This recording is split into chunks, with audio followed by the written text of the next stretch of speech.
Mark, I have friends who are struggling with anxiety and depression and mental illness, and I really want to help. I want to be a good friend to them, but I don't know how. Like if I'm talking to another dad, or if I'm talking to another husband, like there's a certain level of like understanding that I can have with that person.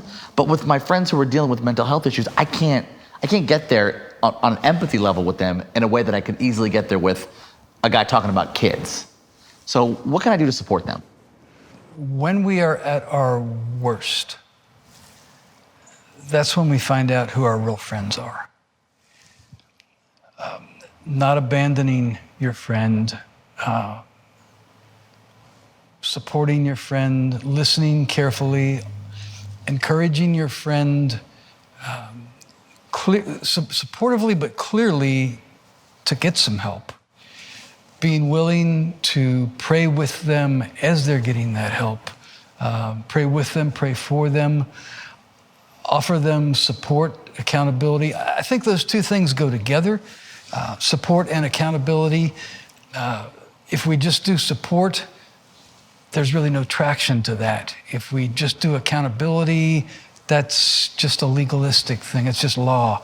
But we put those two together, that can be a pretty power-packed package. There's a scripture that, proverb, says there's a friend who is closer than a brother.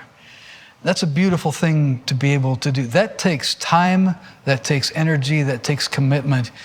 You can't just tear that off in a text message. There's another side to that, and that is, it's really the accountability piece that adds to the support.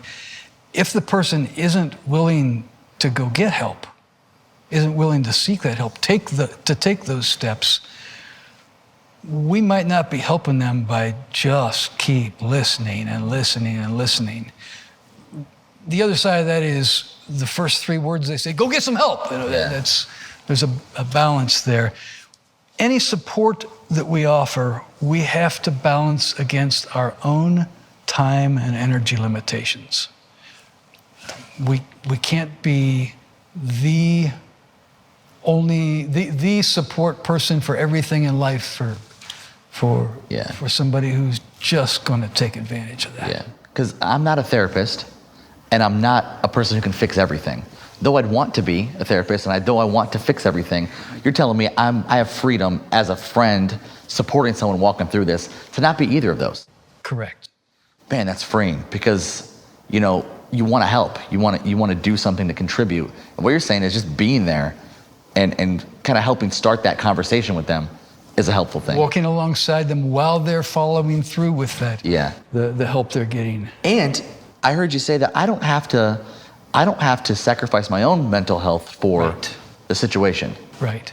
You're not being respectful to yourself if you do that. Mm-hmm. And you're not being respectful to your friend if you